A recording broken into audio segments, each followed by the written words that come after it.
The Mello TV Evening News at 8 is brought to you by the Ministry of Health and Wellness. Coronavirus is in Jamaica, and I know you feel scared and worried. But you can't let COVID-19 divide us. Coronavirus infects all kinds of people. It doesn't discriminate. So why should you? When someone coughs or sneezes or shows signs of the virus, tell them to call 888-1-LOVE immediately. And remember, stay 3 feet away, but don't attack or disrespect them, because we're all in this thing together. Come on, Jamaica, cut the hate and don't discriminate. Let us stand together and fight COVID-19 as one family, one nation.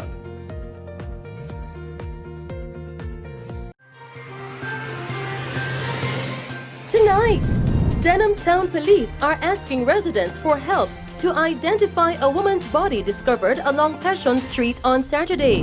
Government says it is committed to creating the conditions for strategic transformation of the police force.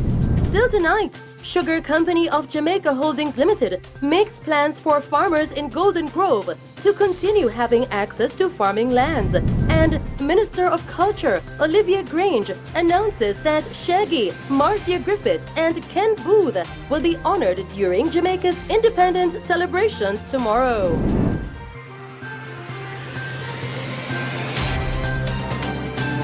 Good evening. The Denham Town Police are asking members of the public for their assistance to identify a woman who was discovered murdered along PECHON Street, Kingston 14 on Saturday. The victim appears to be in her early 40s, is of light complexion, slim build, and is about 5 feet 5 inches tall. She was clad in a pink and white blouse and a pair of gray pants. Reports coming into our news center are that shortly after 7:30 p.m., residents stumbled upon the body inside a wooden shack and summoned the police. Upon the arrival of the lawmen, the victim's body was discovered with a wound to the face and was subsequently transported to the morgue for a post-mortem examination. In news from St. Catherine, the police are currently in search of a group of armed men who stole cash and a licensed firearm from a truck driver in the vicinity of the National Police College's gates yesterday. Reports from the police are that shortly after 1 p.m., the driver pulled up at the section of the Twickenham Park Main Road in the vicinity of the police college when he was held at gunpoint by the men. The men proceeded to rob him of his licensed firearm before attempting to drive away in his truck. An alarm was raised and a team of officers manning the gate at the college responded and attempted to intercept the truck. The armed men fired at the police and sped off in the stolen truck, but later abandoned the vehicle in the vicinity of the Urban Transit Company depot. A search of the truck led to the recovery of some of the stolen items, including the driver's firearm. Evidence of blood was also detected, which led the police to believe that one of the robbers was shot and injured. Still making news tonight, the government says it is committed to creating the conditions for the strategic transformation of the police force. More on this story with Tamara Mikhail. Minister of National Security Dr. Horace Jang says that the government is committed to create the conditions for strategic transformation of the police force so that Jamaicans can experience meaningful and sustained reduction in crimes. This government will continue to invest in the police force, in both equipment and in the human resources, the men and women, because the success of the force depends entirely and the caliber and quality and the professionalism of the men and women of the force. We will provide the equipment, we'll provide the training, but I know it depends on the men and women of the force, and I'm confident we have the quality professionals to do the job. Changing it and transformation of the special ops team from the mobile reserve itself is just a year old. So we are just beginning to see the response, and the fact is, while I was advised, I myself have been to feel the seat as minister that the police response time, the efficiency, their ability to disrupt criminal activity is increasing and in efficiency in a significant way. And I expect over the next 12 months we will continue investment in the force under the guidance of the police leadership, and I'm confident the country will see continued improvement in what is happening over here. We'll give the support to reorganize this Jamaica Constabulary Force to be the finest in this region, and one that will in fact bring peace and safety to our community. During a tour of the Jamaica Constabulary Force JCF Harmon Barracks facility, including the Specialized Operations Branch and new dormitories yesterday, the minister said that he wants to see the process of the transformation within the police force be completed. I'd love to see the process started in the police force taken to completion, and that all the men and women of the police force will feel they have in fact seen the transformation of the force to being what they all wish it to be. And I say that emphatically. Every single police officer has the goodwill of this country in mind when they join the force. Every one of them wish to see this country, the people of Jamaica, operate in a safe and secure community. And I think they would all like to see the unit, the institution transform into the force for good that can guarantee Jamaica's peace and safety. Commissioner of Police Major General Anthony Anderson explained the transformation process that is ongoing within the force. This is just one of probably 6 formations of the force that we have reformed so far, and each one of the things that we either reform, transform, adjust, none of them, as I say, is a relabeling. All of them are material changes from something to something else. We have fine officers. We just need to find the vehicle and mechanism for them to work through, the support required, the equipment required to allow them to function at their best. And we have to conduct these operations against our most violent, most destructive persons in the society in a highly professional way. And this unit is at that tip of the spear to do that. And their operations have shown that they are able to capture some of the worst and most violent people that face our country. Major General Anderson further explained that the team is willing to help in the transformation process. Significant changes have taken place, and there's a lot more to be done, but the team has the will. And certainly we have had the support required to move the force in this direction over a short period of time, and the results are clear. Just in the last few weeks, we have captured probably 6 of the top 10 gangsters on our list in the country, and the rest will follow. To date, 500 million Jamaican dollars has been invested to improve the capacity and technological capability of the JCF at Harmon Barracks. For Mello TV News, I am Tamar McHale.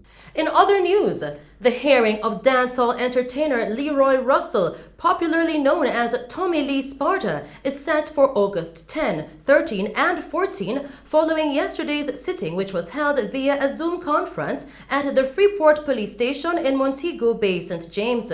He has been held under St. James's ongoing state of public emergency SOE since June. The tribunal's sitting will determine whether the entertainer should be released from police custody. On July 7, Tommy Lee was taken into custody by the police for questioning regarding the upsurge of violence in his hometown of Flanker.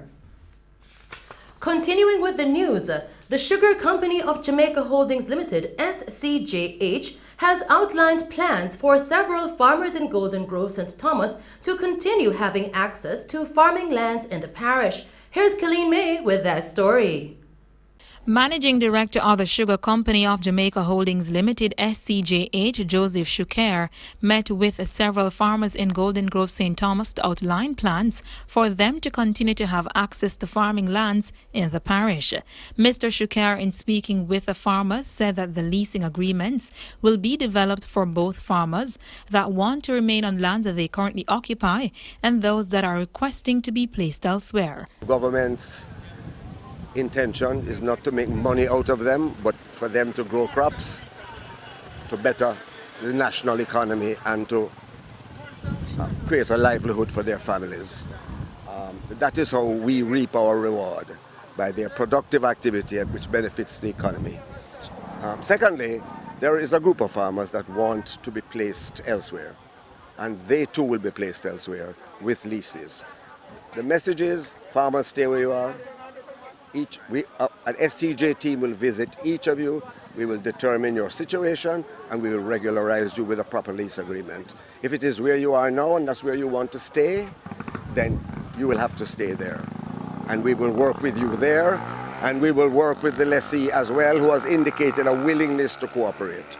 We have to enter into a discussion right now for the cows to not be able to get into the farmers' fields, because what is happening is that the cows are getting into the fields and apparently ravaging crops and destroying what the farmers are doing. And that has to be stopped. If cows are being raised, they have to be raised in a secured location. They can't be allowed to roam the property. Public Defender Arlene Harrison Henry, in speaking with our news team, said that this is a matter that needs to be taken seriously and farmers getting a fair deal. Mr. Shukar has come here this morning and has admitted to the farmers group over there that the Sugar Company of Jamaica, with full knowledge that farmers were on the land, gave a lease to a company, and we understand now that is for the growing, raising and breeding of cattle on the land, and that this was done without consultation, without consultation with the farmers who were already on the land. These sugar farmers are displaced sugar workers. Jamaica will know that the sugar companies in this part of eastern St. Thomas have been closed, and there is no work for people, no land for people, and that they have sought to earn their living as decent Jamaicans. We will continue to investigate the matter. We will continue to meet with the farmers. This is a matter that we have to take seriously, and they have to get a fair deal. The government of Jamaica has a land divestment policy, and one of the things that we have to investigate is whether or not the terms of that policy have been adhered to strictly. Member of Parliament for Eastern St. Thomas, Dr. Fenton Ferguson, said that in dealing with this matter, he has taken a non-partisan approach. We have been fighting the cause, and I have been leading that charge. Let me make it very clear.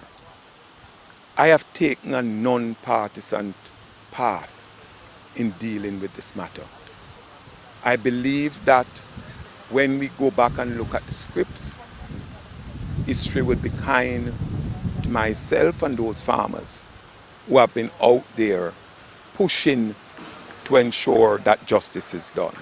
Speaker of the House of Representatives, Pernell Charles Sr., in speaking with our news team, said that he was there to offer his assistance and outlined the support the government will be given to these farmers.